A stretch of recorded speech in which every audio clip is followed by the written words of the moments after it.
بسم اللہ الرحمن الرحیم۔ السلام علیکم۔ اس ویڈیو میں ہم آپ کو بتائیں گے ایک ایسی بدبخت قوم کے بارے میں جنہوں نے اپنے اوپر آنے والے 43 انبیاء کرام علیہ السلام کو ایک ہی صبح شہید کرنے کا جرم کیا۔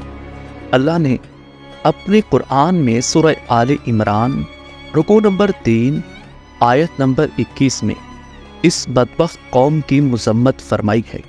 وہ قوم کون سی ہے اور انہوں نے انبیاء کرام کو جو معصوم ہیں کیوں شہید کیا، اس ویڈیو میں ہم آپ کو بتانے والے ہیں۔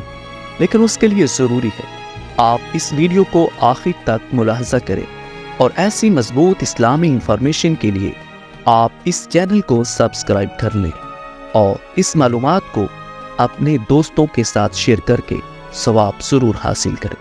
سورہ آل عمران آیت نمبر 21 کا ترجمہ: بے شک جو لوگ اللہ کی آیات کا انکار کرتے ہیں اور نبیوں کو کسی حق کے بغیر قتل کرتے ہیں اور لوگوں میں سے جو انصاف کرنے کا حکم دیتے ہیں انہیں قتل کرتے ہیں، سو انہیں ایک دردناک عذاب کی بشارت سنا دیجیے۔ اس آیت کی تفسیر احسن البیان، تفسیر تیسیر الرحمن، تفسیر ترجمان القرآن سے آپ کے سامنے بیان کی جا رہی ہے۔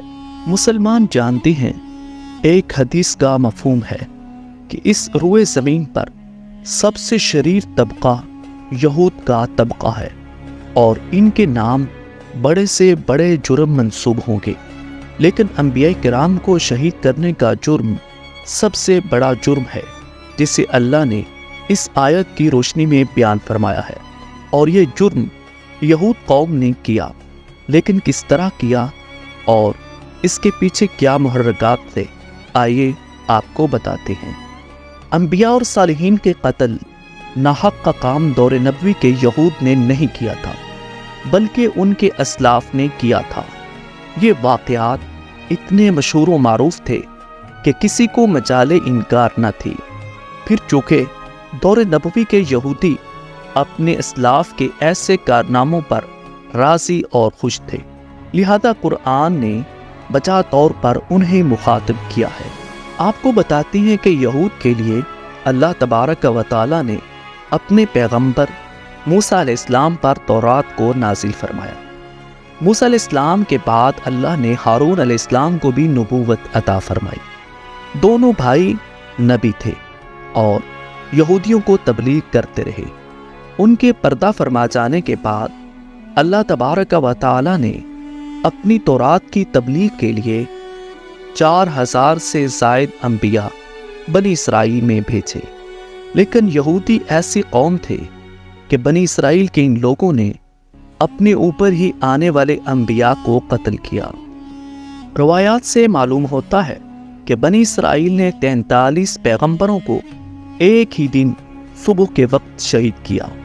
یہ کام بنی اسرائیل کے علماء اپنی حکومت کے ساتھ ملی بھگت کے ذریعے سر انجام دیا کرتے تھے، جیسا کہ انہوں نے حضرت عیسیٰ علیہ السلام کو حکومت کے ذریعے سولی پر چڑھانے کی مذموم کوشش کی تھی، لیکن اللہ تبارک و تعالی نے جناب عیسیٰ علیہ السلام کو زندہ آسمانوں پر اٹھا لیا۔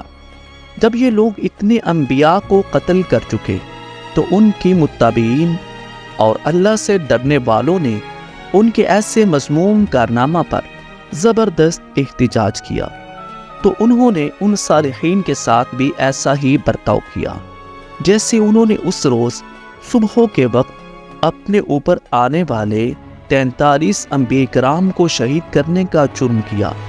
تو اس جرم کی پاداش میں اس قوم کے نیک لوگوں نے احتجاج کی صدا بلند کی، لیکن یہودی بنی اسرائیل کے لوگ اپنی حرکتوں سے باز نہیں آئے اور احتجاج کرنے والے 170 سرکردہ آدمیوں کو اسی شام قتل کر دیا۔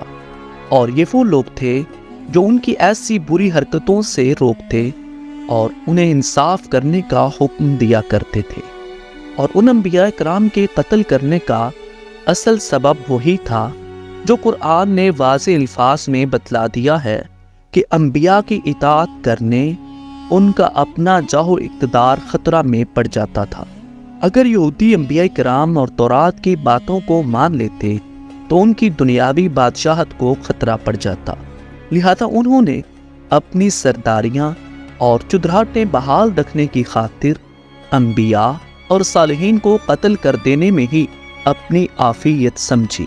انبیاء کو شہید کرنا بڑے کبیرہ گناہوں میں سے بڑا گناہ ہے۔ حضرت ابو عبیدہ رضی اللہ عنہ نے ایک دفعہ رسول اللہ صلی اللہ علیہ وسلم سے پوچھا کہ قیامت کے دن سب سے زیادہ سخت عذاب کس قوم کو ہوگا؟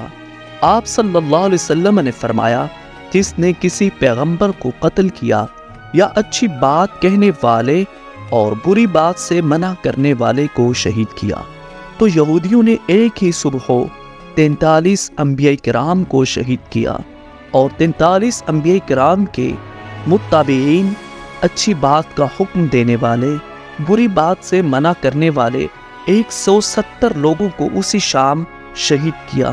حضرت ابو ہریرہ رضی اللہ عنہ فرماتے ہیں کہ ایک دفعہ آپ نے ہمیں بہت سی احادیث سنائی، ان میں سے ایک یہ حدیث بھی تھی، اس قوم پر اللہ کا غضب بھڑک اٹھتا ہے جو اللہ کے رسول کو شہید کرتی ہے۔ اور سورہ آل عمران کی اس آیت میں بشارت کے لفظ، خوشخبری کے لفظ کہے گئے ہیں۔ اللہ نے کہا ہے کہ یہودیوں کو بشارت دے دو کہ اللہ انہیں قیامت کے دن بڑا سخت عذاب دینے والا ہے۔ اور سورہ فاتحہ میں غیر المغضوب علیہم ولا الضالین، آخری آیت جو سورہ فاتحہ کی ہے، اس میں اللہ تبارک و تعالی نے یہودی قوم کو مغضوب قوم کہا ہے، یعنی اللہ تبارک و تعالی ان پر بڑا غضب فرمائے گا اور انہیں قیامت کے دن دردناک عذاب دینے والا ہے۔ اور اسی طرح پارہ نمبر 6 کی آخری آیت میں اللہ تبارک و تعالی نے یہودیوں اور عیسائیوں کا ذکر کیا ہے اور مسلمانوں کو بتایا ہے کہ آپ کے سب سے بڑے دشمن کون ہیں۔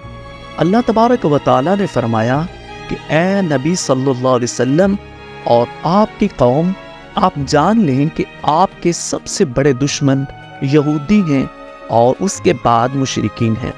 جبکہ دوسرے حصے میں اللہ تبارک و تعالی نے بیان فرمایا ہے کہ اسلام کے قریب ترین عیسائی لوگ ہیں جو مسلمانوں سے کسی حد تک لگاؤ اور نرم گوشہ رکھتے ہیں۔ اور قوم یہود کے بارے میں آپ جانتے ہیں کہ اللہ تبارک و تعالی انہیں آسمان سے من و سلوہ نازل کرتا اور یہ اسے تناول کرتے تھے، لیکن یہ ایسی قوم ہے جنہوں نے اپنے اوپر آنے والے من و سلوہ کی بھی ناشکری کی اور انبیاء کو ناحق شہید کیا، اور انبیاء کی اطاعت کرنے والے نیک لوگوں کو بھی انہوں نے ایک ہی شام شہید کرنے کا جرم کیا۔ مسلمانوں کو ان کے شر سے بچتے رہنا چاہیے، اور اللہ سے دعا ہے جن لوگوں نے اس کو سنا اور سمجھا، اللہ ہم سب کو عمل کی توفیق نصیب فرمائے، اور اپنی اس اسلامی انفارمیشن کو اپنے دوستوں کے ساتھ شیئر ضرور کریے گا۔